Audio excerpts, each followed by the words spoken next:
नमस्कार, Amar Ujala the bonus में आपका बहुत बहुत स्वागत है। मैं हूं आपके साथ अभिषेक गुप्ता और आप देख रहे हैं अपना favourite weekly show the bonus का सेविंग फोकस कार्यक्रम पासबुक द सेविंग शो, जिसमें आपकी सेविंग, आपकी बचत से जुड़ी हुई यहां पर हम लोग जानकारी देते हैं। आज का जो टॉपिक है वो बेहद इंपॉर्टेंट है। क्या आपने कभी सोचा है कि आपके बैंक खाते से हर महीने छोटे छोटे चार्ज के नाम पर कितना पैसा कट रहा है? न्यूनतम बैलेंस ना रखने पर penalty, cheque bounce, SIP bounce और कई तरह के सर्विस चार्ज बैंक अलग अलग तरीके से ग्राहकों से वसूली करते हैं। इसके लिए सरकारी आंकड़े बताते हैं कि पिछले 3 साल में केवल न्यूनतम बैलेंस पेनाल्टी से ही बैंकों ने 19,000 करोड़ रुपए से ज्यादा वसूले हैं। तो बैंकों की पेनाल्टी से कैसे बचें और कितने बैंक खाते रखना सही है, यही जानेंगे आज के शो में। और आज के शो में और कौन कौन सी चीजें होंगी उसको भी हम लोग जरा देख लेते हैं कि ऑन द शो में आज क्या क्या हम लोग बात करेंगे। तो खाता धारकों से बैंक कौन कौन से चार्ज लेते हैं, इसके बारे में हम लोग जानकारी लेंगे। इसके बारे में हम लोग जानकारी लेने के बाद बात करेंगे कब और कितनी पेनाल्टी वसूली जाती है।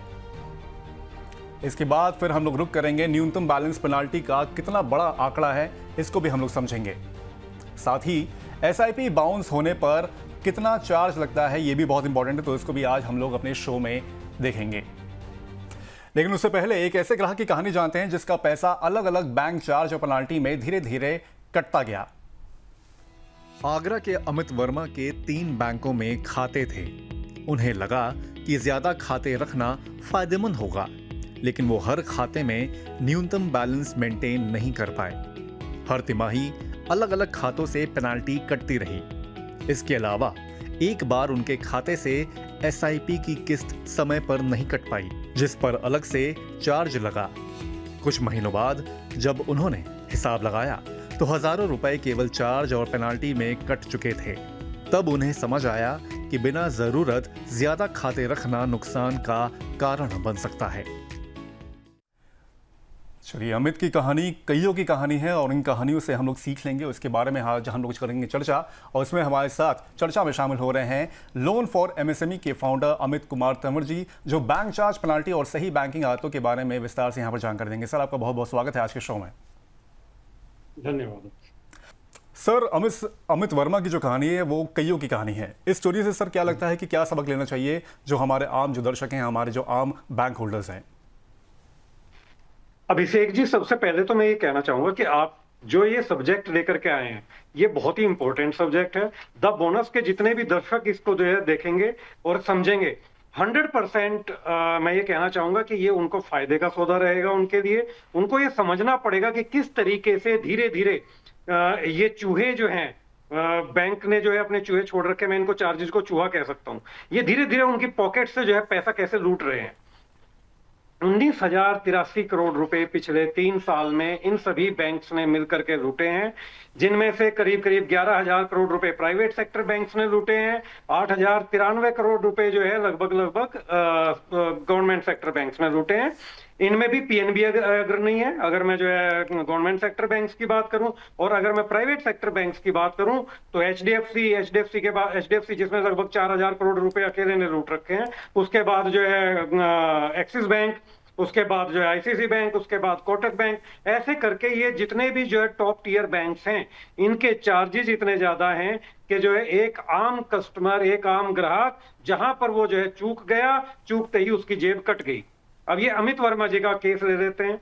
अमित वर्मा जी के केस में इन्होंने जो है 2, 3, 4 जो भी खाते रखे हुए हैं, जैसे ही इनका जो है बैलेंस जो है नीचे जाता है, उनको जो है एक 2 टर्म में जो है, उससे पहले आपको क्लियर कर दूं, एक होता है मंथली एवरेज बैलेंस जिसको मैप बोलते हैं, एक होता है क्वार्टरली एवरेज बैलेंस जिसको क्यूएबी बोलते हैं।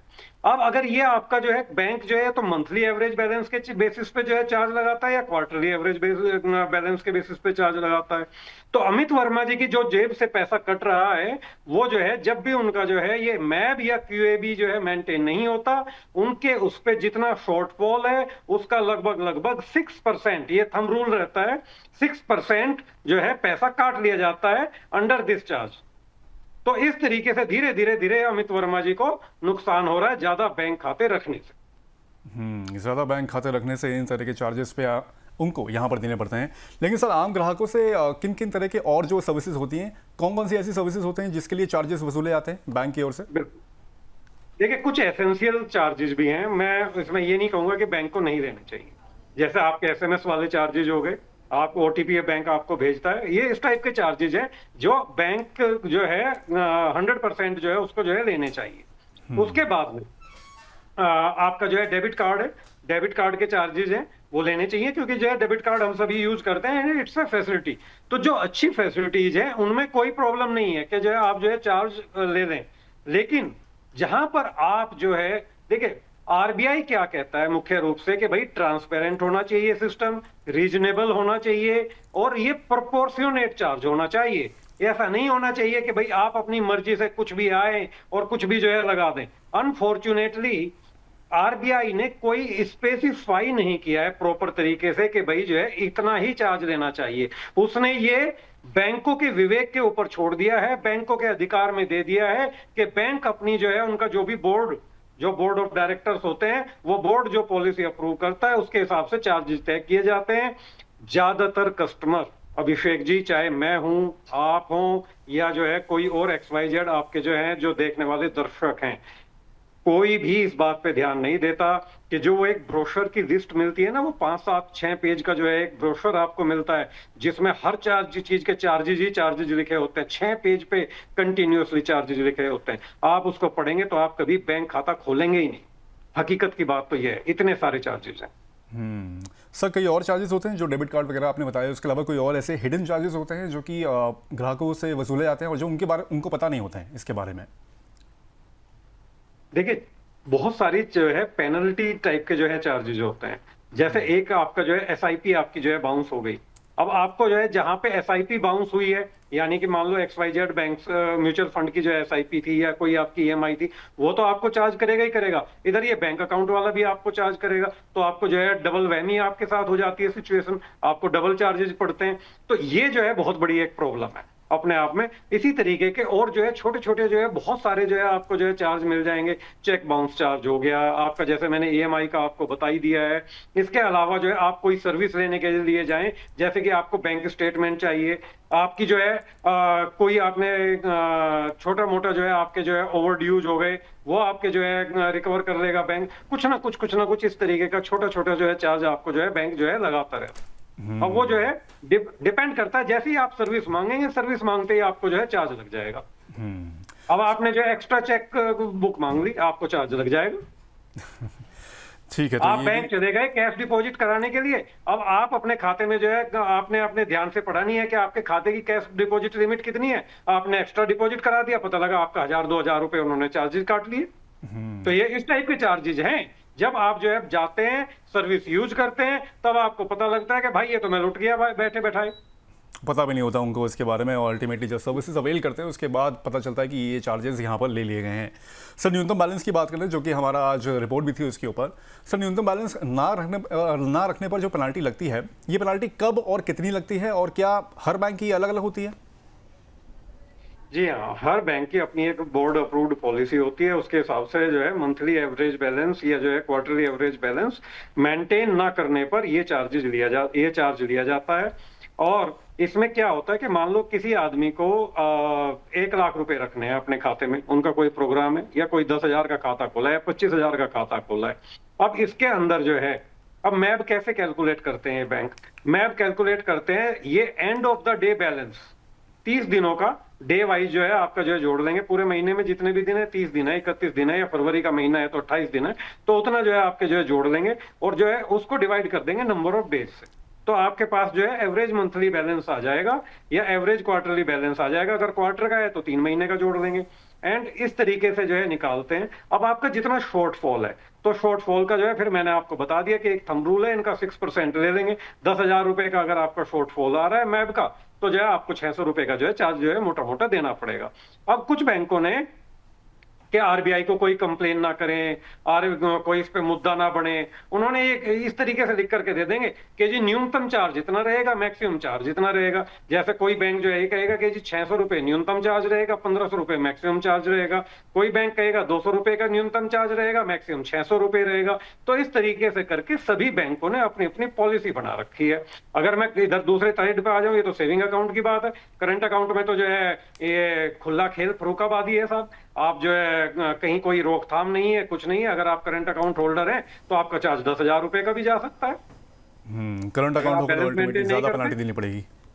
ज्यादा पेनल्टी देनी पड़ती है, सख्त है। आरबीआई की कोई जो है इसमें जो है पॉलिसी जो है क्लियर पॉलिसी नहीं है, उसका जो है ये सभी लोग जो है फायदा उठाते हैं। यहीं पे मैं छोटी सी बात और मेंशन कर दूं, ये कुछ ऐसा ही है जैसे क्रेडिट कार्ड पे जो है ये बैंक वाले जैसे ही आप जो है रोल ओवर करते हैं कोई भी अमाउंट को 52% का जो है ब्याज जो है चार्ज करते हैं। और बाई चांस आपने जो है न्यूनतम बैलेंस भी पे नहीं किया तो ये चार्ज वगैरह पे जो पेनल्टी वगैरह बढ़ती है वो जाकर के 100% का जो है ब्याज हो जाता है सालाना। तो इस तरीके से जो है आपको जो है लूटा जा रहा है। और जो है हम अगर देखें, चाहे वो क्रेडिट कार्ड का स्पेंड हो चाहे अकाउंट हो, एक एक आदमी 5-5 7-7 अकाउंट खोल के बैठा है। उनमें से जो है कुछ बैंक अकाउंट तो ऐसे होते हैं वो ऑपरेट ही करने बंद कर देता है बहुत बार, लेकिन उसमें भी अकाउंट में जो है चार्जेस लगते रहते हैं। बाई चांस भूले ना बास कभी ना कभी खुदा ना खास्ता ऐसे करके बोलते हैं कि भाई जो है उसमें 2,000-4,000 रुपए आ जाए तो वो नेगेटिव बैलेंस जो पहले से रहता है उसको क्लियर करने में क्लियर हो जाता है, तो आपको हाथ पल्ले कुछ नहीं लगता। तो इस तरीके का अभिषेक जी इन्होंने जो है बैंकों ने हिसाब किताब बना दिया है कि आपको जबरदस्ती जो है सेल किया जाता है। आपको जो है सबसे पहले सेविंग अकाउंट आप जो है जबरदस्ती ले भी लेते हो, किसी यार दोस्त के प्रेशर में, कभी किसी रिलेटिव के प्रेशर में, या किसी ना किसी स्कीम के प्रेशर में, और उसके बाद जो है फिर आपकी लुटाई पिटाई स्टार्ट हो जाती है। तो ये भी थोड़ी सी दिक्कतें हैं, थोड़ा उसका भी आप लोग ध्यान रखें। सर आपने अभी एसआईपी का भी जिक्र किया था, एसआईपी अगर बाउंस हो जाती है इन केस अगर बैंक बैलेंस नहीं है तो ऑब्वियस सी बात है कि एसआईपी बाउंस होगी। सर उसमें कितनी पेनल्टी लगती है और इसका असर निवेश पर कैसे पड़ता है? साहब दो तरीके का जो है आप जो है पकड़ इसमें ले लीजिए। पहली बात तो ये है, बल्कि इसमें 3 पॉइंट है। पहला तो पॉइंट ये है कि जो है जहां से जो है आपकी एसआईपी चल रही है, यानी कि जो आपका इंस्टीट्यूशन है जिसका भी म्यूचुअल फंड आपने मान लो एसबीआई का लिया है, या आपने जो है फ्रैंकलिन का या किसी भी XYZ का जो है म्यूचुअल फंड में जो आप इन्वेस्ट कर रहे हैं, अब आपने जो है जब वहां पे आपकी बाउंस होगा जो है एसआईपी, तो वो आपको चार्ज करेंगे पहले तो एक एक्स्ट्रा अमाउंट, कुछ भी 200 रुपीज, 250 रुपीज, 300 जो भी उनकी पॉलिसी है। उसके बाद आपका बैंक आपको जो है चार्ज कर सकता है 300 to 500 रुपीज, 600 रुपीज, ठीक है। उसके बाद जो है आपको जो है अगर आपकी 3 कंजिक्यूटिव जो है बाउंस हो जाती हैं तो ये जो है जो आपकी एसआईपी जो चल रही है वो एसआईपी कैंसिल हो जाएगी। आप उसको रीइंस्टेट कराने की कोशिश करेंगे तो हो सकता है आपको जो है बैंक एक नया चार्ज बता दे कि हम आपसे एडिशनल चार्ज लेकर के स्टार्ट करेंगे। ये तो चीज ये हो गई। अब मैंने जैसे वो पहले भी बताया था कि इसमें जो है डबल वैमी हो जाता है।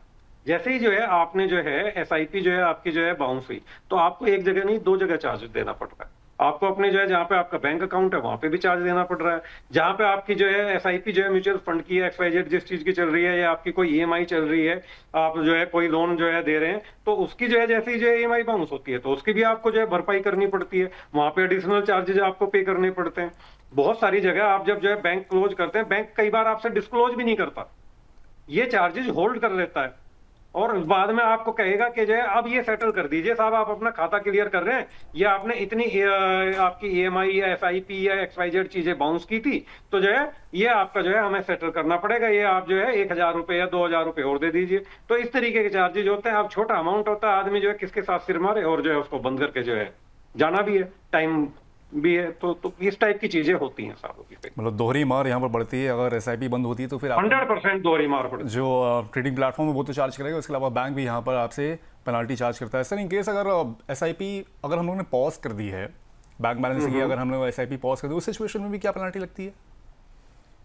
देखिए साहब, एसआईपी जब आप पॉज कर देते हैं तो उसमें कोई चार्जेज नहीं लगते, क्योंकि जो है उसमें ईएमआई जो है आपकी जो है जा ही नहीं रही।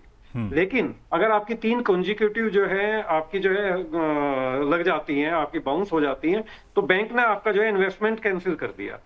सॉरी, जो जहां से आपने इन्वेस्टमेंट कराया था वहां पे जो है म्यूचुअल फंड कंपनी ने या जो भी XYZ कंपनी है, या आपकी जो है ये जो आपके इंश्योरेंस लिंक्ड प्लान्स होते हैं, मार्केट लिंक्ड प्लान्स होते हैं, तो उनमें जो है आपका जो है वो प्लान को उसको कैंसिल कर देते हैं कि भाई अब हम आगे आपसे कोई कॉन्ट्रीब्यूशन नहीं लेंगे।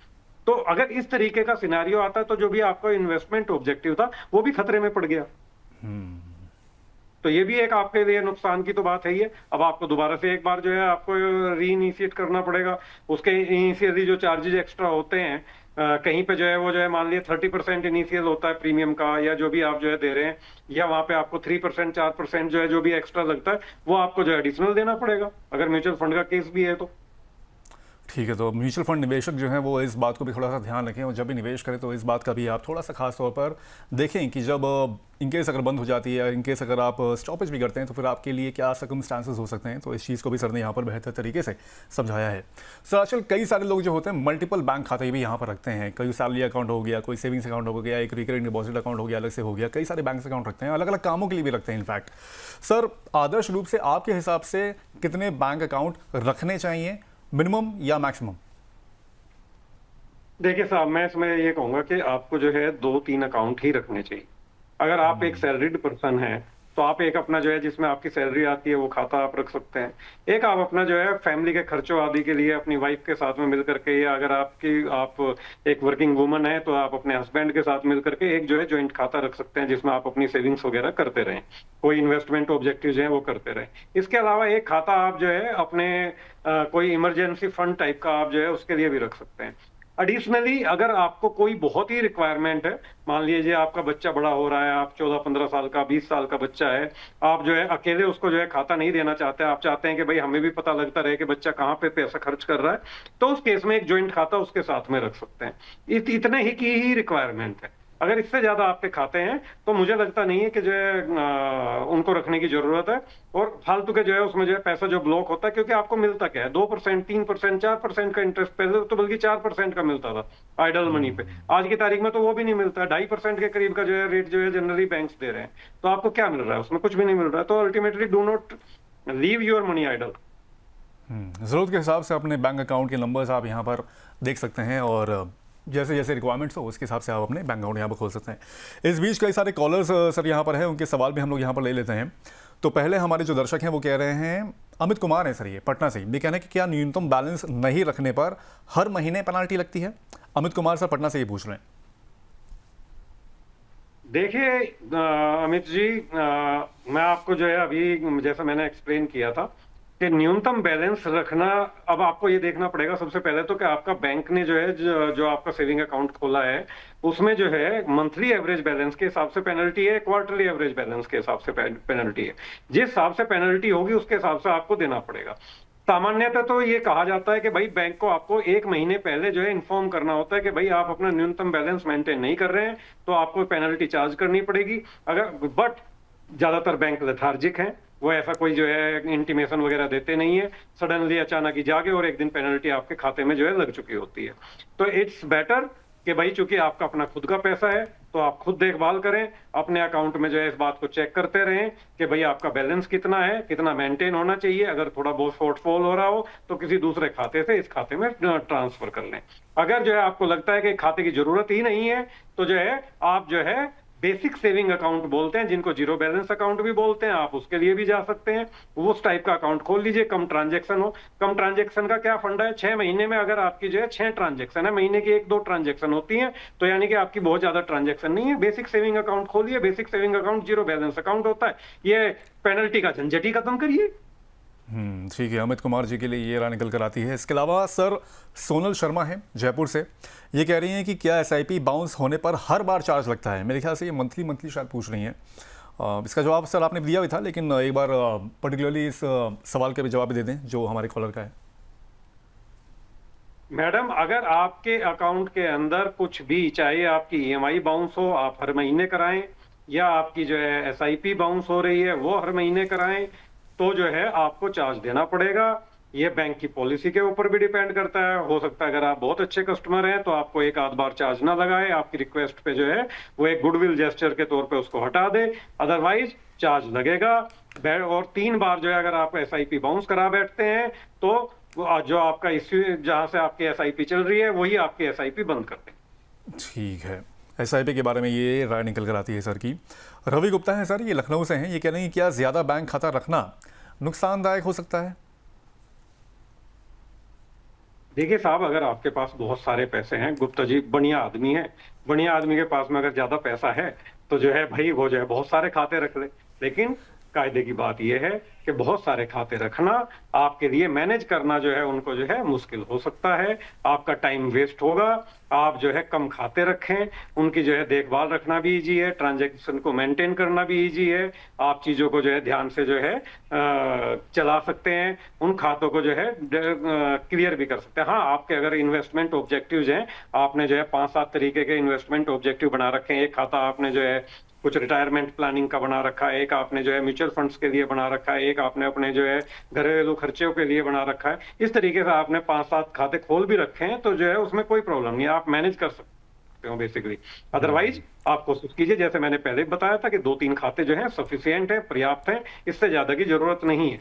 और अगर आपको जो है कोई खाता की जो है एडिशनल जरूरत भी हो, जिसमें आपको लगता है कि भाई मुझे जरूरत तो है लेकिन ज्यादा ट्रांजैक्शन नहीं है, तो आप जो है बेसिक सेविंग अकाउंट खोल सकते हैं। जीरो बैलेंस अकाउंट है, कोई मेंटेनेंस वगैरह का जो है झमेला नहीं।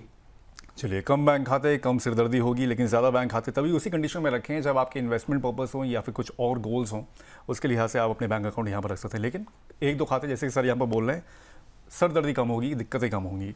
चलिए, इस बीच अब चलते हैं अपनी सहयोगी दिव्या चतुर्वेदी के पास, जो बताएंगी कि कौन सा बैंक कितनी पेनाल्टी वसूलता है। जी बिल्कुल, बहुत बहुत शुक्रिया अभिषेक जी। जिस तरीके की चर्चा आपकी चल रही है सर के साथ, आपको बता दूं मैं इसी तरीके का मैसेज इसी महीने मेरे अकाउंट में भी आया था, जहां पर मिनिमम बैलेंस पेनल्टी के नाम पर मेरे अकाउंट से 200 से 300 रुपए काटे गए थे। खैर, आप लोगों को बताते हैं किस तरीके से बैंक जो है, चाहे सरकारी बैंक हो या फिर प्राइवेट बैंक हो, मिनिमम बैलेंस पेनल्टी के नाम पर लोगों से उनके खाते से अब तक पेनल्टी जो है काटते आए हैं। कितने करोड़ रुपए अब तक वो इस एक पर्टिकुलर टर्म के बेसिस पर काट चुके हैं। देखिए, सबसे पहले आपके सामने जो आंकड़ा है, न्यूनतम बैलेंस ना करने पर सरकारी बैंकों की वसूली कैसी रही है। अलग अलग सरकारी बैंक आपके सामने है लिस्ट में। बैंक ऑफ बड़ौदा को आप देखेंगे, अलग अलग फाइनेंशियल ईयर्स का डेटा है। फाइनेंशियल ईयर 2022, 23, 24 और 24-25 की अगर हम बात करें, बैंक ऑफ बड़ौदा पहले लिस्ट में अगर आप देखें 387 करोड़ के आसपास की वसूली इन्होंने की थी मिनिमम बैलेंस पेनल्टी के नाम पर। उसके बाद अगर हम देखें अगले साल ये वसूली बढ़ती हुई नजर आई, 443 करोड़ की हो गई। उसके बाद इससे अगले साल पर जाएं 441 करोड़, यानी कि अच्छी खासी वसूली जो है इस एक ही बैंक ने कर ली है मिनिमम बैलेंस पेनल्टी के नाम पर। लिस्ट में अगला नाम यूनियन बैंक ऑफ इंडिया का है, 128 करोड़ की वसूली मिनिमम बैलेंस पेनल्टी के नाम पर इसने की फाइनेंशियल ईयर 2022-23 में। उसके अगले फाइनेंशियल ईयर में 188 करोड़ की वसूली की, उसके अगले फाइनेंशियल ईयर में 178 करोड़ रुपए की वसूली की। और इसी तरीके से पूरी लिस्ट आप देख रहे हैं, चाहे बैंक ऑफ महाराष्ट्र हो, कैनरा बैंक हो, सेंट्रल बैंक ऑफ इंडिया हो, इंडियन बैंक हो, इंडियन ओवरसीज बैंक हो, पंजाब एंड सिंध बैंक हो, पंजाब नेशनल बैंक हो या फिर भारतीय स्टेट बैंक हो, कितने करोड़ की वसूली ये साल दर साल करता आ रहा है जनता से। कब जब उनके अकाउंट में मिनिमम बैलेंस जो है वो मेंटेन नहीं हो पाता, उस पर एक पेनल्टी लगाते हैं। आपको अमाउंट वो देखने में छोटा लग रहा होगा, जिस तरीके से मेरे पास मैसेज आया 200 से 300 रुपए, लेकिन बैंक जो है इतनी ज्यादा, ये सिर्फ सरकारी बैंक का आंकड़ा है। आप कुल मिलाकर देखेंगे पहले फाइनेंशियल ईयर में 2407 करोड़ से ज्यादा की वसूली पेनल्टी के नाम पर की गई। उसके बाद 2900 करोड़ से ज्यादा की वसूली की गई। और उसके बाद अगर हम देखें आखिर में फाइनेंशियल ईयर 25 में आप देखें 8775 करोड़ से भी ज्यादा की वसूली की गई। इसके बाद अगर हम प्राइवेट बैंक का आंकड़ा देखें, सरकारी बैंक का आंकड़ा हमने आपको दिखाया किस तरीके से प्राइवेट बैंक भी मिनिमम बैलेंस पेनल्टी के नाम पर लोगों से अच्छी खासी वसूली कर रहे हैं। लिस्ट में बहुत बड़े बड़े बैंकों के नाम आप देख लेंगे, एक्सिस बैंक हो गया, येस बैंक हो गया, सिटी यूनियन बैंक हो गया। अगर आप देखें 2022-23 में एक्सिस बैंक ने अगर पहली ही रो को हम देखें सिर्फ, तो 878 करोड़ रुपए से ज्यादा की वसूली की थी मिनिमम बैलेंस पेनल्टी के नाम पर लोगों के खातों से कुल मिलाकर। उसके अगले फाइनेंशियल ईयर में देखें 826 करोड़ रुपए की वसूली की गई थी इसी पेनल्टी के नाम पर। और अगर फाइनेंशियल ईयर 2025 को हम देखें, 1000 करोड़ से ज्यादा की वसूली एक्सिस बैंक ने करी है सिर्फ मिनिमम बैलेंस पेनल्टी के नाम पर। इसी तरीके से पूरी लिस्ट है। प्राइवेट बैंक है, yes bank, city union bank, federal bank, HDFC bank, ICICI bank, IDBI bank, IndusInd bank, इसके अलावा कोटक महिंद्रा बैंक, जिन्होंने इतनी साल दर साल अलग अलग फाइनेंशियल ईयर्स में मिनिमम बैलेंस पेनल्टी के नाम पर लोगों के खातों से वसूली करी है। कुल मिलाकर आप देखें प्राइवेट बैंकों ने फाइनेंशियल ईयर 2023 में 3000 करोड़ से 31000 करोड़ से ज्यादा की वसूली जो है 3100 करोड़ से ज्यादा की वसूली करी है लोगों से मिनिमम बैलेंस पेनल्टी के नाम पर। फाइनेंशियल ईयर 2024 में देखें आप 3620 करोड़ से ज्यादा की वसूली मिनिमम बैलेंस पेनल्टी के नाम पर की गई। और आखिर में अगर आप देखें 2025 में तो 4000 करोड़ से ज्यादा की वसूली मिनिमम बैलेंस पेनल्टी के नाम पर की गई है। ये वो तमाम आंकड़े हैं जो प्राइवेट बैंक के बेसिस पर हमने आपको दिखाए हैं, और सरकारी बैंक हमने आपको इससे पहले दिखाया था। तो कुल मिलाकर अच्छा खासा मोटा पैसा जो है इस एक छोटी सी टर्म मिनिमम बैलेंस पेनल्टी के नाम पर आपके खाते से निकल जाता है। Thank you so much Divya, आपने इतनी तमाम जानकारी दी। कौन कौन से बैंक कितनी कितनी पेनल्टी वसूलते हैं अगर आपका जीरो बैलेंस है या फिर न्यूनतम बैलेंस है, तो उसमें क्या कौन से चार्जेस लगते हैं, ये सब आपने बताया। थैंक यू इसके लिए। सर, सबसे पहले तो यही समझना चाहेंगे कि हम लोग अभी ये जो ग्राफ देख रहे हैं, हालांकि सरकारी बैंक को अगर छोड़ दें तो प्राइवेट बैंक की यहाँ पर बात करें, साल दर साल यहाँ पर जो आंकड़ा है वसूली का वो लगातार बढ़ा है। 3,170 करोड़, 3,620 करोड़, उसके बाद 4,198 crore. Public versus private bank को सर जो पेनाल्टी का जो ये आंकड़ा आप देख रहे हैं, कैसे देखते हैं सर इसको आप? देखिए, मैंने आपको बताया था कि मुख्यतः 4 बैंक जो हैं सबसे ज्यादा जो है एक्टिव हैं इस टाइप की पेनल्टी को लेने में। उससे पहले बल्कि मैं जो है एक डिस्क्लेमर और दे देता हूँ। आज की तारीख में लगभग जितने भी गवर्नमेंट सेक्टर बैंक्स हैं उन्होंने अनाउंस कर दिया है कि भाई हम कोई भी सेविंग अकाउंट पे जो है ये पेनल्टी नहीं देंगे मिनिमम अकाउंट बैलेंस की। ये जो ज्यादातर आंकड़े जो हैं सरकारी बैंकों के दिखाए जा रहे हैं, मेरा ख्याल है ये जो है करंट अकाउंट के चार्जेज होंगे, या उस पॉलिसी के आने से पहले, जैसे एसबीआई ने 2020 में ही ये डिक्लेयर कर दिया था कि भाई हमारा कोई भी जो है अब मिनिमम एवरेज बैलेंस का जो है फंडा नहीं रहेगा, आपके जो है कोई चार्जेज हम इस टाइप का नहीं देंगे। लेकिन बैंक कुछ और एडिशनल चार्जेस तो लेते ही रहता है, जैसे एसएमएस अलर्ट वगैरह के, डेबिट कार्ड वगैरह के, वो एक अलग सेपरेट चीज है। मैंने बताया वो सर्विसेज है, आप यूज करते हैं तो आपको उसका खर्चा भी देना पड़ेगा। बट जब आती है बात प्राइवेट सेक्टर बैंक्स की, तो प्राइवेट सेक्टर बैंक्स इस मामले में रूथलेस हैं, निर्दयी हैं। मैं वर्ड निर्दयी यूज कर रहा हूं, रीजन बीइंग कि जो है जैसे एचडीएफसी बैंक है, क्लोज टू 4,000 करोड़ रुपीज इन्होंने पिछले 3 साल में इस एवरेज जो बैलेंस को मेंटेन न करने पे जो है पेनल्टी के तौर पे उगाया है।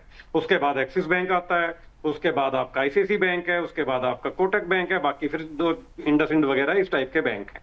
लेकिन अगर आप जो है पूरा एक सिनेरियो समझें तो प्राइवेट सेक्टर बैंक्स, इनफैक्ट अगर मैं जो है करंट अकाउंट की साइड से भी बात करूं तो करंट अकाउंट में तो ये बैंक्स जो हैं आपकी एक मेंटेनेंस फीस भी ले लेते हैं। अगर आपके एक नंबर ऑफ ट्रांजैक्शंस वगैरह एक सर्टेन अमाउंट से ज्यादा चली जाती हैं, या एक सर्टेन आपको सर्विसेज जो है प्रायोरिटी पे चाहिए, आपको इंश्योरेंस बेचेंगे, आप कुछ ना कुछ एडिशनल सर्विसेज जो है आपको उनसे खरीदनी पड़ेंगी अगर आपको प्रॉपर सर्विसेज चाहिए। ये इतना एक निक्सस इन्होंने बना दिया है। आज कोई बैठा होता है बैंक की साइड से जो है करंट अकाउंट के कस्टमर के पास, कल को कोई और बैठा होगा, वो अपना कोई लोन बेचने के लिए आ जाएगा, कोई इंश्योरेंस बेचने के लिए, कोई कुछ बेचने के लिए, कोई यूलिप बेच रहा है। तो अल्टीमेटली एक कस्टमर ठगा जा रहा है। कम से कम प्राइवेट सेक्टर बैंक्स इस मामले में बहुत निर्दयी हैं, और इनको अपने प्रॉफिट से ज्यादा मतलब है, लोगों की वेलबींग से इतना मतलब नहीं, अपने ग्राहकों की वेलबींग से इतना मतलब नहीं है। इसीलिए अभी भी जब मैं एज ए लोन कंसल्टेंट भी आपको बता दूं कि मेरे पास बहुत सारे कस्टमर्स की ऐसी डिमांड आती है जो प्राइवेट सेक्टर बैंक्स में आज की तारीख में वर्किंग कैपिटल लिमिट्स लेकर के बैठे हैं, 10 करोड़, 20 करोड़, 50 करोड़, 100 करोड़ की, और वे कहते हैं हमसे, स्पेशली रिक्वेस्ट करते हैं कि आप हमें सरकारी बैंक दे दीजिए, क्योंकि हम जो है प्राइवेट सेक्टर बैंक से त्रस्त आ चुके हैं।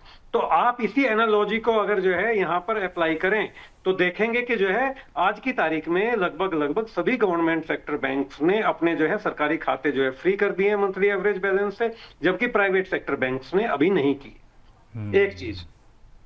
अब दूसरी चीज, सर्विस। देखिए, थोड़ा सा सर्विस इश्यू तो रहता है। आप सरकारी बैंक में जाते हैं, आपको थोड़ा सा माहौल फिर भी पुराना सा ऐसा लगेगा, आपको 90s के दौर में पहुंच गए, 2000 के दौर में पहुंच गए, जबकि आज 2026 चल रहा है। सर्विसेज जो है आपकी बहुत बड़ी नहीं रही। लेकिन मैं कंपैरिजन करूं आज की तारीख में, जैसे मैं एचडीएफसी बैंक से अगर कंपैरिजन करता हूं, आप एचडीएफसी बैंक की आज ब्रांच में चले जाइए, आपको ऐसा लगेगा जैसे एसबीआई की ब्रांच में आ गए। वही सेम हाल हो चुका है, क्योंकि नंबर ऑफ अकाउंट्स इतने ज्यादा बढ़ चुके हैं कि उनके जो है प्रोपोर्शनेट जो है जो सर्विस प्रोवाइडर्स हैं, उनके जो रिलेशनशिप मैनेजर्स हैं, वो हैंडल ही नहीं कर पाते आपकी रिक्वेस्ट। बहुत सारे लोगों की कंप्लेन है, सुबह को जो है आरटीजीएस दी है, शाम तक आरटीजीएस होती है, इतनी बुरी हालत हो गई है। तो ये सभी जगह पे जो है चल रहा है, और जैसे जैसे नंबर ऑफ अकाउंट्स बढ़ रहे हैं, बैंक्स जो है उनको डिजिटाइज वगैरह करने के चक्कर में कहीं ना कहीं कॉम्प्रोमाइज करते जा रहे हैं, और एक क्वालिटी ऑफ सर्विस जो है अब नहीं बची है। इसीलिए मैं तो अपने सब कस्टमर्स को, आपके सब कस्टमर्स को ये कहना चाहूंगा कि तीन बेसिस जो है तय करें कि उनको खाता रखना है या नहीं। पहला, उपयोगिता, उसकी क्या यूजेबिलिटी है। दूसरी बात, आपको पे क्या चार्जेस वगैरह पड़ रहे हैं, आप चार्जेस कंपेयर करें। 100% आपका जो है हक है। अगर आपको जो है बहुत ज्यादा ट्रांजैक्शन नहीं है तो आप जो है सेविंग अकाउंट की तरफ जाएं, और आप कितनी इजीली मैनेज कर सकते हैं। बैंक आपके कितने नजदीक है, ब्रांच आपके कितने नजदीक है, आप जो है ऑनलाइन बैंकिंग वगैरह का जो है यूज करते हैं, वहां पे सिक्योरिटी वगैरह प्रॉपर है या नहीं है, उस तरीके का आप जो है सारे एस्पेक्ट देख करके, जिससे कि आपके साथ कल को कोई साइबर फ्रॉड वगैरह की सिचुएशन ना हो, आप जो है अपने बैंक खाते जो है घटाएं। अगर आपके 5-7 खाते हैं, उनको कोशिश करें कि आप 2-3 खातों में मैनेज करें। ठीक है सर। लेकिन कई सारे होते हैं, मतलब दर्शक हैं हमारे, मतलब ये भी सवाल पूछते हैं कि कौन कौन से ऐसे चार्ज, मतलब जैसे कि आपने बताया कि चार्जेस तो कई सारे कटते हैं, लेकिन वो पता नहीं कर पाते हैं कि जब अल्टीमेटली बैलेंस देखते हैं तो उनको तो लगता है कि मतलब हमने तो जो हमारा जो खर्चा चल रहा था सब सही चल रहा था, लेकिन फिर भी देखते हैं कि at the end of the month जो क्रेडिट बैलेंस होता है वो कम होता है। वो कैसे पता कर सकते हैं कि कौन कौन से चार्जेस कट रहे हैं? प्लस सर एक एग्जांपल मैं यहाँ पर पेश करना चाहूँगा, जैसे कि किसी का बैंक अकाउंट स्टेटमेंट है, या स्टेटमेंट की बात भी छोड़ दें, एसएमएस आता है कि आपका 0.2 रुपीज़ या 2 रुपये कभी या 3 रुपये आपके कट गए हैं, और उसमें कुछ इनिशियल्स लिखे होते हैं, वो एग्जैक्टली पता नहीं होते हैं किस लिए काटा गया, डेबिट करके आ जाता है 2 रुपये 3 रुपये। सर कैसे कहेंगे इसको? देखिए, लगभग सभी बैंक्स में क्या है कि एनईएफटी आरटीजीएस करने के या आईएमपीएस करने के तक के भी चार्जेस। कुछ बैंक्स में एनईएफटी फ्री होगी, लेकिन आईएमपीएस के चार्जेस लगा दिए गए हैं। कुछ बैंकों ने दूसरा काम कर दिया, उन्होंने एनईएफटी चार्जेबल कर दिया है, उन्होंने आईएमपीएस फ्री कर रखा है। अब ये चीज जो है कस्टमर को कहीं ना कहीं जो है उलझाती है। अब आप डेली जो है ट्रांजैक्शंस के लिए आप 2-3 तरीके की जो है से यूज करते हो। सबसे पहले आप यूपीआई करते हो, यूपीआई पे आपके कोई चार्जेस नहीं कटते। उसके बाद जो है आप जो है कोई बड़े अमाउंट है तो आप आईएमपीएस यूज करोगे। आपके कोई और दूसरे अकाउंट्स हैं, उनके लिए आप आरटीजीएस यूज करोगे। आपका जो है कोई और ये चीज है, तो अब इसमें अप टू 25 रुपीज आपके चार्ज कट जाते हैं एनईएफटी पे, आरटीजीएस टाइप की चीजों पे। अब ये अमाउंट के ऊपर भी डिपेंड करता है। अगर और अमाउंट ज्यादा हो जाता है, मान लो 2 लाख से ज्यादा होता है, तो हो सकता है आपके 75 रुपीज कट जाएं। अगर वो जो है 5 लाख से ज्यादा अमाउंट होता है तो हो सकता है आपके 150 रुपीज कट जाएं। तो इस तरीके से बैंकों ने अपने जो है एक प्रोपोर्शनेट चार्जेस जो है रख रखे हैं, ग्रेजुअल इंक्रीज के साथ। अब ये जो ग्रेजुअल इंक्रीज है, इसको ऐसे कंफर्म नहीं किया जा सकता। कस्टमर को क्या करना चाहिए, जो भी आपके दर्शक हैं उनके लिए सलाह है कि वो अपनी बैंक स्टेटमेंट हर महीने चेक करें, उसमें देखें कि कौन से अमाउंट आपके जो हैं चार्जेस के तौर पे लिए जा रहे हैं, कौन से चार्जेस नहीं लिए जाने चाहिए, और उन चार्जेस के बेसिस पे एनालाइज करें कि भाई हमें बैंक अकाउंट इस बैंक में रखने की जरूरत है या कहीं ये हमें फैसिलिटी फ्री में मिल सकती है। क्योंकि अगर आप कहीं पे 10-20 हजार रुपए, 25 हजार रुपए आपके अकाउंट में पड़े रहते हैं और आपका बैंक जो है फिर भी आपसे चार्ज काट रहा है, तो आप ऐसे अकाउंट की तरफ जाइए जहां पर जो है इतना ही बैलेंस मेंटेन करने पे आपको चार्जेस ना लगे। ये एक ज्यादा बेटर स्ट्रेटजी है बनिस्पत इसके कि भाई जो वो आपको उन्होंने जो है 5-6 पेज का जो है लीफलेट दिया हुआ है जिसमें सारे चार्जेस लगे हुए हैं, आप उन सारे चार्जेस को पढ़ते रहें। अपनी बैंक स्टेटमेंट लीजिए, मंथली उसको चेक कीजिए, देखिए उसमें क्या चार्जेस कट रहा है। तो एक बार रेकी करना बहुत ज़रूरी है। जब भी स्टेटमेंट आए तो एक बार चेक जरूर करें उसमें कि कौन कौन से जो डेबिट के खास तौर पे आपके जो कॉलम्स होते हैं उसमें ज़रूर देखिए कि कौन कौन सी चीज़ें डेबिट हो रही हैं जो आपने पेमेंट की है। उसके अलावा दूसरे जो इनिशियल्स हैं उसको भी थोड़ा सा क्रॉस चेक करिए कि जो कटौती की गई है वो जेन्युइन है कि नहीं है, और जो चार्जेस लगाए जा रहे हैं वो उसी के लिए काटे गए हैं या किसी और चीज़ के लिए काटे गए, तो उसको भी आप एक बार यहाँ पर चेक ज़रूर करें। अभिषेक जी, आपके कस्टमर जो हैं वो जो है बैंक को कंप्लेन कर सकते हैं। बैंक का अगर जो है ब्रांच मैनेजर लेवल पे ये जो है रेक्टिफाई नहीं होते हैं, अगर वो चार्जेस गलत काटे गए हैं, तो उसको वो जो है ऊपर जो है उनकी जो ग्रीवेंस सेल होती है बैंक की, उनकी ईमेल आईडी वगैरह आपको बड़े इजीली आजकल ऑनलाइन मिल जाती है बैंक की वेबसाइट से। लें उसको बैंक की वेबसाइट से ही, गूगल के जो है भरोसे न रहे, और जो है उस चार्जेस को जो है आप जो है वहां पे जो है ग्रीवेंस के तौर पे जो है पूछ सकते हैं। बिल्कुल सही बात है। इसको रिवर्स करिए तो आप आरबीआई के सीएमएस पोर्टल पे जाएं, सीएमएस पोर्टल पे इसको कंप्लेन के तौर पे दर्ज करें। और उसमें कोई हर्ज नहीं है मेरे ख्याल से, क्योंकि इनकेस अगर पैसे कट रहे हैं तो आपको पूछना आपका हक भी होता है। तो इन केस अगर आपको कोई डाउट लगे तो आप बैंक से पूछिए। कभी कभी ये होता है कि लोग सर इग्नोर बहुत करते हैं, कई बार कहते हैं 2 रुपये कट गए, 3 रुपये कट गए, क्या दिक्कत है, कोई इशू नहीं है, चलो ठीक है चल जाएगा। लेकिन ऐसे ऐसे करते करते बहुत सारी चीज़ें, मतलब बैलेंस जो होता है वो आपका पैसा, आपका हार्ड अर्नड मनी है आपका है, तो फिर पूछना तो यहाँ पर बनता है, क्योंकि पैसा आपका कट रहा है तो वो पूछने में कोई हर्ज यहाँ पर नहीं है। सर अगर कोई खाता लंबे समय से इस्तेमाल नहीं हो रहा, और कई लोग होते भी हैं कि जो इस्तेमाल नहीं कर रहे होते हैं लेकिन बंद भी नहीं करवाते हैं, वो कितना ज़रूरी है कि बैंक अकाउंट इन केस अगर इस्तेमाल नहीं कर रहे हैं तो बंद करवा दीजिए? कितना ज़रूरी है ये बैंक को बंद करवाना इन केस अगर यूजलेस है तो? अभिषेक जी, होता क्या है कि मान लो कोई व्यक्ति जो है बेंगलोर में जॉब कर रहा है या मुंबई में जॉब कर रहा है, और वो कहीं पे जो है अपने होम टाउन वगैरह में शिफ्ट हो गया है, तो वो कौन बैंक के झंझट में पड़ेगा? बैंक जाएगा, जा करके फॉर्म भरेगा, वो रिक्वेस्ट होगा, फिर उसके बाद में जो है हो सकता है केवाईसी मांगे, डेबिट कार्ड मांगे, अनयूज्ड चेकबुक्स मांगे कि भैया वो अनयूज्ड चेकबुक जितनी भी हैं आपकी वो ला करके दो, तब हम आपका खाता बंद करेंगे।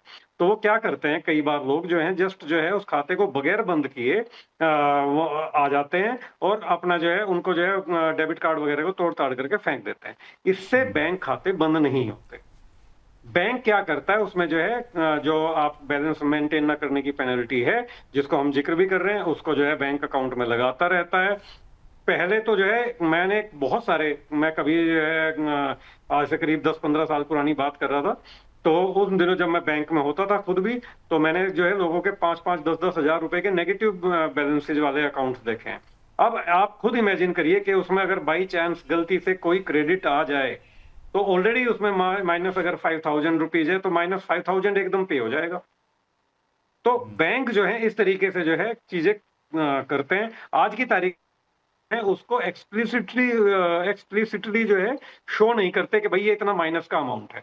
वे उसको जो है हिडन तौर पे जो है रख लेते हैं कि अगर बाई चांस ये कभी आया तो हम देखेंगे। और बैंक जो है 5 साल 10 साल वेट कर सकता है उस अकाउंट को वीड आउट करने के लिए, यानी कि करीब करीब 10 साल तक भी आपका अकाउंट एक्टिव रह सकता है। तो सबसे बेस्ट स्ट्रेटजी ये है, अगर आपका कोई अकाउंट है, आपने उसमें से पैसा निकाल लिया है, फिर भी आप जो है जाइए बैंक में और उसको प्रॉपर एक बैंक अकाउंट क्लोजर फॉर्म भर के उसको क्लोज करा दीजिए। इसमें टाइम कम लगेगा, लेकिन एक बार में आप फ्री हो जाए। बिल्कुल और सही यही बात बेस्ट स्ट्रेटजी है। बिल्कुल सही बात है। अदरवाइज मान लो कभी आपने आपके अकाउंट, चलो एक, अब ये तो एक सिनेरियो होगा, अब दूसरा सिनेरियो भी डिस्कस कर लेते हैं अभिषेक जी।